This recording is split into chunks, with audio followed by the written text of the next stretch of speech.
Hey guys, DJ from PTA. Want to go over the trades for September 12th, 2022. Excuse me. Vtyx Nrbo and Inm are the ones we're going to talk about today. Now, when it comes to stocks that don't give you much,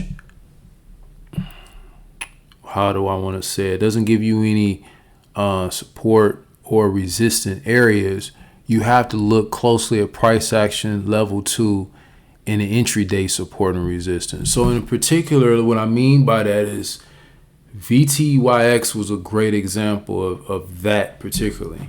Now this is the daily chart. We gapped over the weekly. We gapped over the monthly as far as the highs go. So the price action that you're looking at right now when it's in this area is purely off that day. So now when you pull down, let's go down to a 30-minute. Most of this came into pre-market. So we had some massive volume coming into pre-market, over 2 million. And with a flow to 50 million, it don't seem like a lot, but it is something that is moving. It is up from the previous day.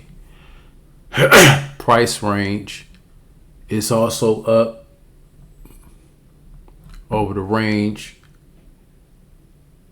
ATR of the stock as well from its open price. So realistically, this stock is in motion. Excuse me. Some is pulling this stock. Something is making this stock move. Is the reason why we were interested in it as a group.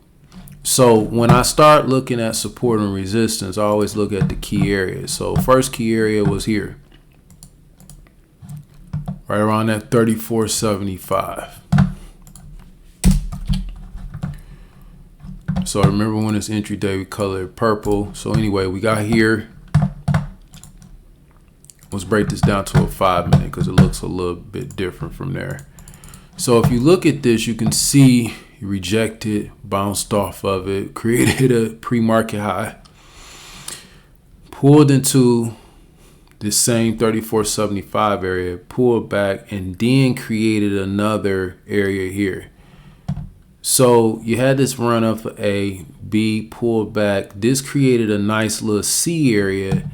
And then ideally, looking at it from a standpoint of a higher time frame, you probably is looking at something right there, give or take. Now, if you pull back to this 30-minute, it kind of look a little bit cleaner. Now, what some traders do, one of our traders, he's really big on ATRs. So he waited till he got over the ATR range, which was about $3.30 or so, before he started looking at a trade. Stock opened up at $35.99, so about 36. 36 and 3 is 39. So somewhere around here, 38.39 would have been a good entry. Now looking at this, a good entry would have been about right here. You're starting to make higher lows there. Let's look at the 15.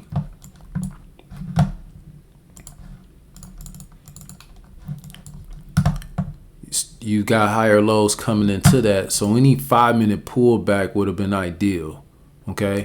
Remember, 30-minute is already up and you already know the hour is up by just looking at the chart.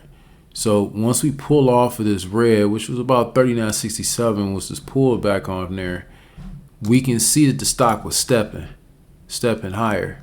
So this pullback right here is where everybody probably got interested in it. And you can really see it on the 5. So once it had pulled up and then pulled back, this created like a little miniature A. So you had a top A here for the long term, and then this created your C area right here. So we're just waiting for confirmation. So when we had this pull down, you got to look for a green. Usually the second green is right where you want to be at. So that entry would have been about 38.30, somewhere around there. So let's take a look at the 1-minute to get the exact pricing. So if you look at it, as you can see, it popped up. And say you typically want to see a red candle. So somewhere right here, 38.33. 38.30 is right where it took off. And then it shot to 41. Real short play, but your risk would have been about 50 cents, give or take. Because you would have got in somewhere right here, risking to the back of this red candle. This red candle was a good buy signal. We just came up, shorts took over. They stepped it up. They tried to pull it back, but not enough volume, and then they got a rip. Now we're going above a wedge. This is a great play going into the breakout. Now, the reason why this stock didn't continue on, in my opinion, was just because, I mean, yeah, it had news or whatever, but the thing was that it didn't really have any volume prior to sustain it. So this is kind of like a quick pop move. It bounced right back to that 34.75. This would have been another look here. You could have got in and rolled it out. You want to play with the stock in the price action.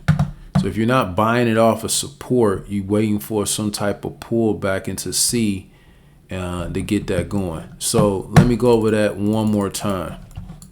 And let me draw it out because that may actually help. So when we're looking at a stock and I'm looking at the vision or, the area of a stock or whatnot, the first thing I'm looking at is the areas. So we're looking at A here and then we're looking at B. We got us a nice pull up into a plush.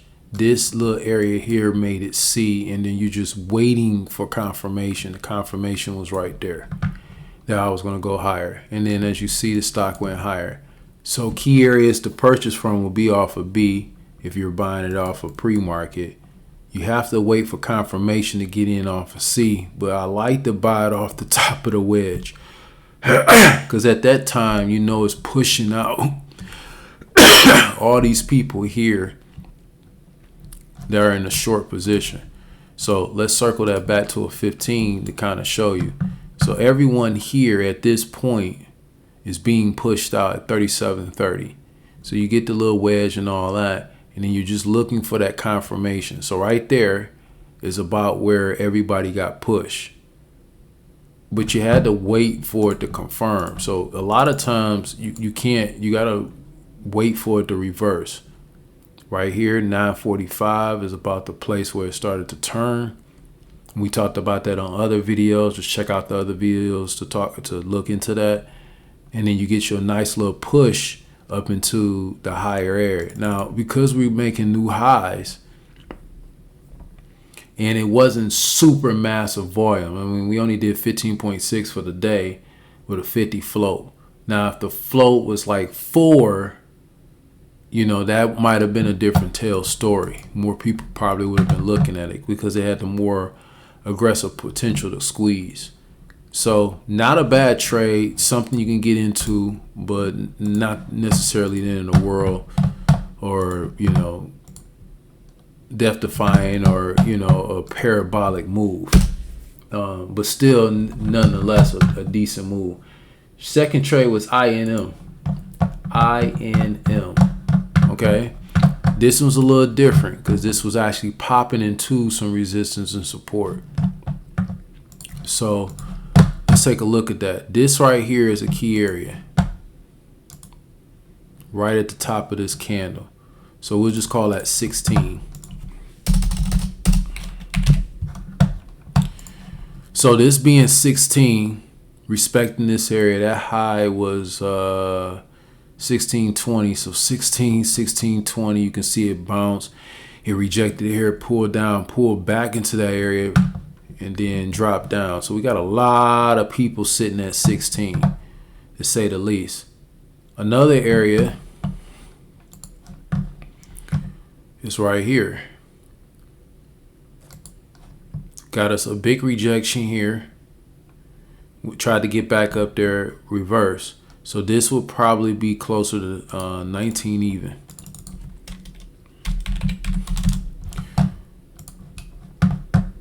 Okay, that gathers the most share stocks going into it. So with those two key areas, and then knowing that previous week high was here and it gapped over that, that's when the stock got interesting. So we had some massive volume. You just gapped over a key area. That's something worth looking into, and that's probably more of an institutional type of gap. Moreover, going to the stock, we've already created or knocked out the previous A, which was previous weekly high. It broke out. So when I'm looking for it to pull back, we didn't get our pullback until it hit that 16. As you can see, it hit 16 very aggressively and then pulled back. Let's pull this down to the 30-minute. So right here is where it started to get interesting. Remember, red candle, pullback. So now that it's pulling back, now look at it on the daily. On the hour. Still in the uptrend. So any pullback is an interesting area to look at to get into the stock. Go back to the 15, you can see that it stepped down. Here go our reversal. So right here was probably your first key area of interest. Right there. Right around that 15.15. So let's look at that 1 minute to see if we can find the area. So as you can see the pattern forming. Remember, pull back right there.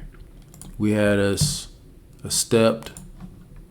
It's about right here.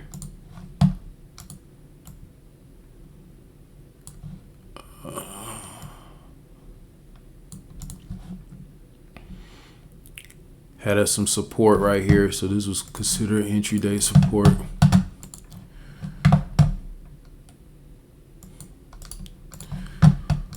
Call that 1385. There we go.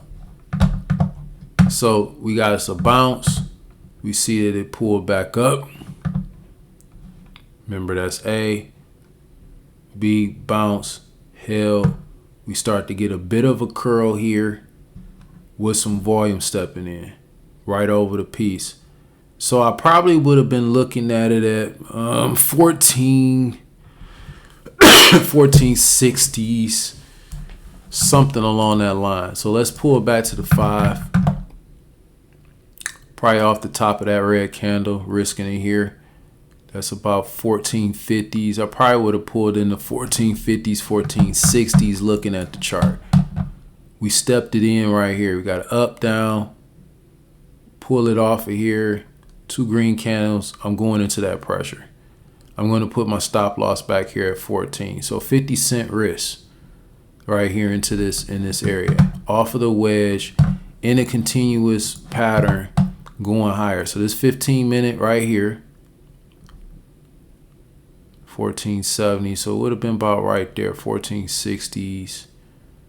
$15 to be safe. Somewhere right here is where you would have looked at it. So I would have been looking at the tape. The tape, looking at this, probably was 15. Was probably 1501. Somewhere around there was probably the key area. So anywhere between 1450, 1501, that would have been the key areas of interest to get into the stock. 1470s. The top of this candle is 1470. You know, so that would have been, and break it down just to get a better position. You still would have been about 1450. Or break it down to a 1 minute, you still would have been about 1450. So a lot of times the key areas will all be within a zone. You know, it's not a specific price, but in a zone, in an area that's rich. So 1450s, I probably would have been looking at the tape at a 1450 area. Got our double, 2 green candles going into it. So about right there is probably where I would have got in at 1450s.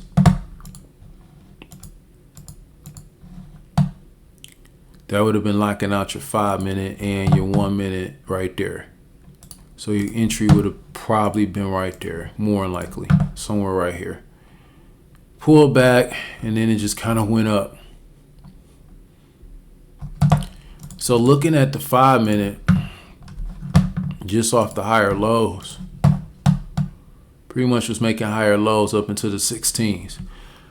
$14.50, $16.50 move definitely would have took something off because you're running into a key area. Remember, $16 is off of the daily chart. Come back, retest another entry here, 1680s, back up to 19, and then as you can see, it did an over under, pulled back down, and then faded for the rest of the day. So your first price target would have been 16. Next one would have been 19. Beautiful move. INM, it was a really good move. So shout out to everyone in the Discord that took advantage of that trade, because that was a really good trade. And again, waiting for everyone to get pushed out of their position was really the key on this one. So a lot of people got shooked on this one, but just because of how the candles were forming, I probably wouldn't have played it. I would want to see a reset, create some higher lows on multiple time frames, and then kind of take it from there. And as you can see, higher lows. Let's see, 78, 80, higher lows. And then on the hour, higher lows. So that would have been the key area, looking for that type of push. Look at the level 2 to line it up, and then you jump into that trade. All right, so the last stock we're going to go over, clear these lines out,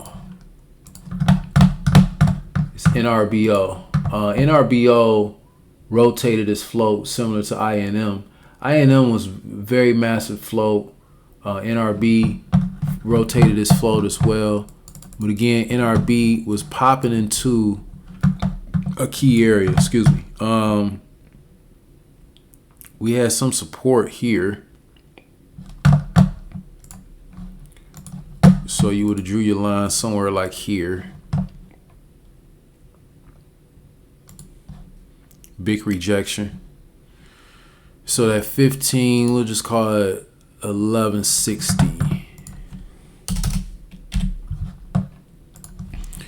1160 key area. Massive rejection right here off this area here. This would have been 1770s.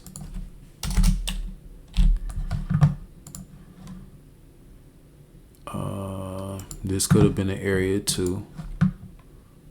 Massive rejection here. I'm gonna just call that 1320s. So that probably would have been my key areas, support and resistance.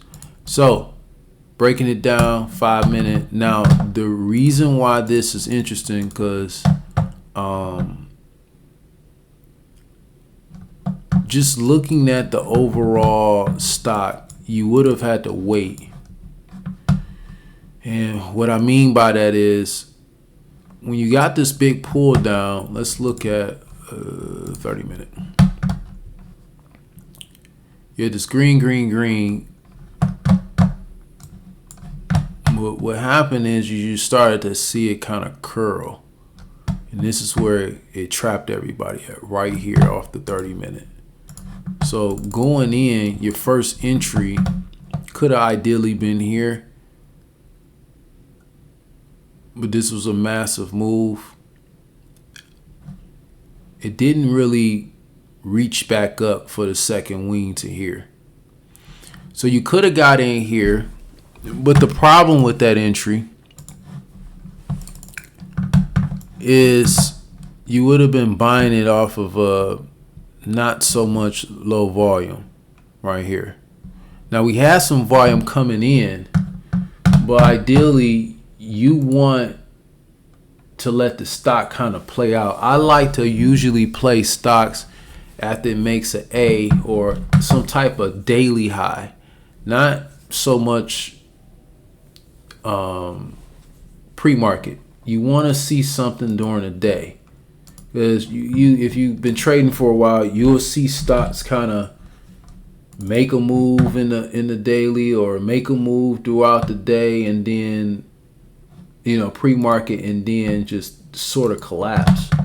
You don't ever like really get that full move that you're looking for, simply just because it's not really there. So I like to see it pop up. So when it did this 1160 break move off the daily and it rejected and then ramp up really quick, that's a tell sign that the stock may be getting rigged. And what I mean by that is that there's a controller or someone that has their hands in a pot that has a massive amount and they can kind of push the stock anyway. So I would have gotten it definitely off of this spike here. So let's take a look at the 5 just to get an idea. This would have been ideal. Let's look at the 15. You probably could have got it off of there.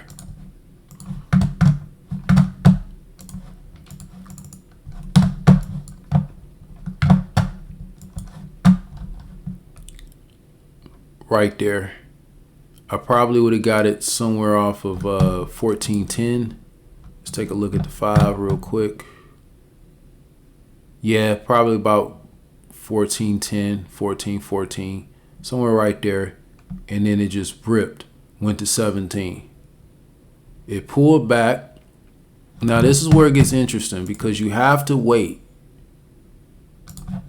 You have to wait for it to set up. So this is what would have been your first position, took some off. Your second position would have been here. Now, this is really, really choppy. The sideways price action is really choppy. So what happens is you have to step back and see the time frames. So I would have went back to my 15 and seen, yeah, it's making higher lows, but it's kind of just going sideways. So you step back again and look at the 30. Now, look, 30 minute. You got to get the 2 green candles. So right here, when it green, and then this one here, looking for the breakout above 1526. Yeah, it went to 1613, which is a nice little pull. But because of this 30 minute, so that's right around 11.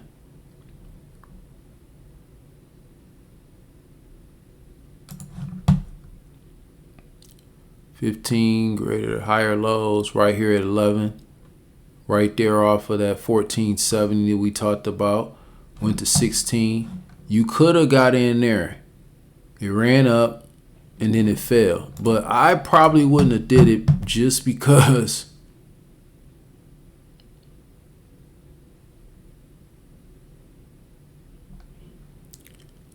this tight price action here. This is not a lot of price action. It's like indecisiveness. So I would have waited because I was looking at the candles. A lot of indecisiveness.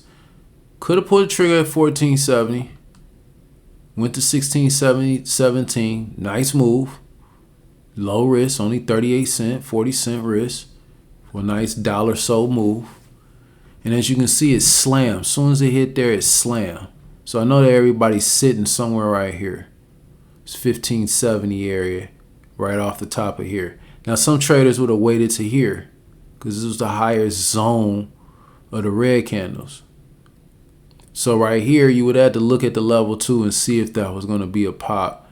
But right there about 1611, right where it's been stopping at, it would have got you, you would have took that trade. So now let's zoom this down to the 1 minute.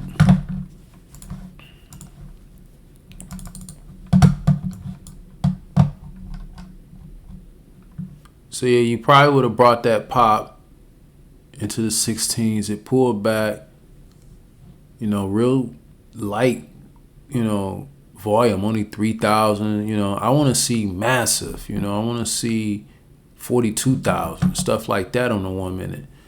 So right here, it pulled back up. Your entry would have been about right there, 1630s.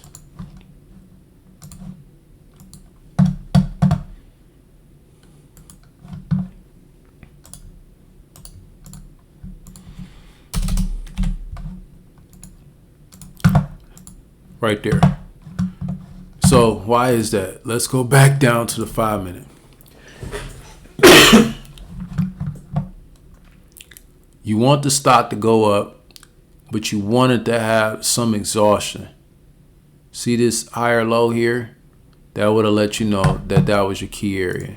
Now on your 15 minute, it's just going to be red. So you got to look for that second green candle. Remember, we want to pull it off that red. So I'm looking for any type of pullback off this red and a hell. That was where our entry was at right here. It pulled in here and then take it from there. Went up 1770, which is the same area it dropped down for. And it massively pulled everybody out their position. Again, you would have got in at 1630, went to 2417 before it fell. So looking at it from a 30-minute aspect, again, you're pulling off the top of a red candle in that area. It's going to be always above or in that area, in this zone here is where people are going to be loading up to take it higher. Once it knocks out the other areas, it's just going to continue to go higher. Any little pullback is just other traders stepping in to get into the trade. This was a massive move back up to 24. A really nice trade, but you had to be patient for it. Yes, there were a few trades in between here for $2-3, and I'm not knocking that, but the real meat of the move is waiting for it to really set up. And this was like a nice trap that they did right here to rip it higher. But you would have missed it if you weren't paying attention to the actual trade. So the price action level 2 probably would have got you in somewhere around 1630. And that's something you have to take a look at and pay attention to, because all those things play a role into the trade as to where you get in at, volume, and looking at the level 2, seeing the wall of sellers and buyers and seeing how they step up to that price. You'll see how the stock reacts and gets closer and closer to a critical area of price before you step into that trade. All right, gang, if you have any questions, concerns, leave it in the comment section, as well as hit that like button, hit that subscribe button, and a notification bell so you don't miss any videos. And as I tell all old traders and new, stay studying and stay focused.